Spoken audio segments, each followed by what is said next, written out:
بسم اللہ الرحمن الرحیم۔ السلام علیکم ورحمۃ اللہ۔ کاروبار یا رشتہ کرنے سے پہلے خیر جان لیں۔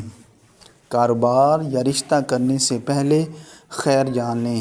وظیفہ شروع کرنے سے پہلے آپ سے گزارش ہے کہ اگر آپ نے ہمارا چینل سبسکرائب نہیں کیا تو آپ ہمارے چینل کو سبسکرائب کر دیجئے اور ساتھ ہی گھنٹی کا بٹن بھی دبا دیجئے تاکہ ہر آنے والی نیو ویڈیو آپ کو بروقت مل سکے۔ شکریہ۔ تو چلتے ہیں آج کے وظیفے کی طرف۔ اگر خواب میں کسی کام کی اچھائی یا برائی معلوم کرنا چاہتے ہیں تو اس کے لیے بعد نماز عشاء باوضو اول آخر 11 مرتبہ درود شریف پڑھیں۔ اس کے بعد درج ذیل آیت 101 مرتبہ پڑھ کر دائیں کروٹ پاک بستر پر سو جائیں۔ انشاءاللہ خواب میں اس کام کی اچھائی یا برائی معلوم ہو جائے گی۔ آیت مبارکہ یہ ہے: سبحانک لا علم لنا الا ما علمتنا انک انت العلیم الحکیم۔